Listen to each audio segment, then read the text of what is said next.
ಕರ್ನಾಟಕ ಭಾಗದ ವಿಷಯಗಳನ್ನು ಚರ್ಚೆ ಮಾಡಿದ್ವಿ. ಭಾಳಷ್ಟು ಉತ್ಸುಕತೆಯಿಂದ ಇವತ್ತು ಭಾಳ ಹೆಮ್ಮೆಯಿಂದ ಬಂದಿದೆ. ಯಾಕಂದರೆ 375 ಇದನ್ನು ನಾವು ಖರ್ಗೆ ಸಾಹೇಬರು ಪ್ರಯತ್ನದಿಂದ, ಈ ಭಾಗದ ಎಲ್ಲ ಮುಖಂಡರ ಪ್ರಯತ್ನದಿಂದ ಆಗಿದೆ.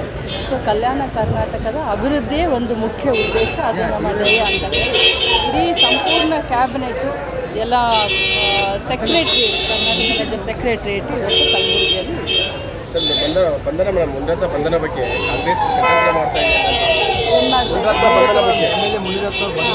ಕಾಂಗ್ರೆಸ್ ಷಡ್ಯಂತ್ರ ಮಾಡಿದೆ, ಕಾಂಗ್ರೆಸ್ ಶಾಸಕರನ್ನು ಬಂಧಿಸಿಲ್ಲ, ಬಿಜೆಪಿಯವರು ಬಂಧಿಸಿದ್ದಾರೆ ಅಂತ ಹೇಳಿ. ನೋಡಿ, ಕಾಂಗ್ರೆಸ್ ಪಕ್ಷಕ್ಕೆ ಷಡ್ಯಂತ್ರ ಮಾಡುವಂಥ ಅನಿವಾರ್ಯತೆ ಏನೂ ಇಲ್ಲ.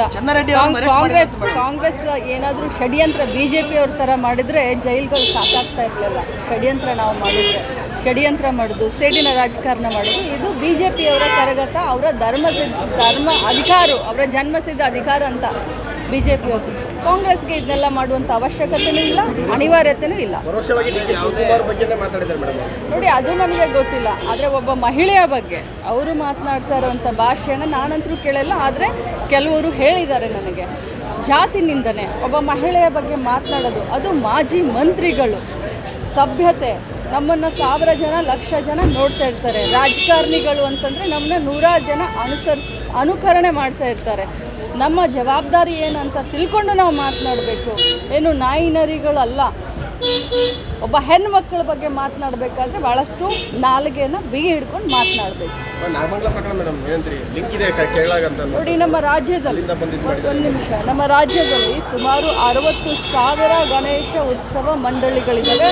ಸಾರ್ವಜನಿಕ ಗಣಪತಿಗಳನ್ನು 60,000 ಕಡೆ ನಾವು ಕೂರಿಸ್ತೀವಿ. ಆಗಬಾರ್ದು ಇಂಥ ಘಟನೆಗಳು.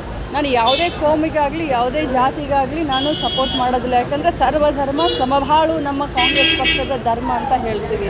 ಈ ರೀತಿ ಘಟನೆಗಳನ್ನು ನಾವು ಖಂಡಿಸ್ತೀವಿ. ಆದರೆ ಎರಡೂ ಕೋಮಿನವರು ಕೂಡ ಸೌಹಾರ್ದತೆಯನ್ನು ಕಾಪಾಡಿಕೊಳ್ಬೇಕು.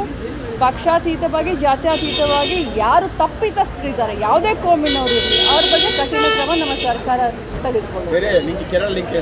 ಯಾವ ಲಿಂಕೂ ಇಲ್ಲ, ಯಾವ ಪ್ರೀ ಪ್ಲ್ಯಾನು ಇಲ್ಲ ರೀ. 60,000 ಗಣೇಶ ಉತ್ಸವ ನಡಿಬೇಕಾದ್ರೆ ನಾಗಮಂಗಲದಲ್ಲಿ ಆಗಿದೆ. ಒಂದು ನಿಮಿಷ ಹೇಳ್ತಾ ಇದ್ದೆ, ನಾಗಮಂಗಲದಲ್ಲಿ ಆಗಿದೆ ಅಂತಂದರೆ ಇದಕ್ಕೆ ದೊಡ್ಡ ಕಥೆಯನ್ನು ಅಥವಾ ಬಣ್ಣವನ್ನು ಕಟ್ಟೋಕ್ಕೆ ಹೋಗಬೇಡಿ. 2 ಗುಂಪಿನ ಮಧ್ಯದಲ್ಲಿ ಘರ್ಷಣೆ ಆಗಿದೆ. ನಮ್ಮ ಸರ್ಕಾರ, ನಮ್ಮ ಕಾನೂನು ಕ್ರಮ ತೆಗೆದುಕೊಳ್ಳುತ್ತೆ.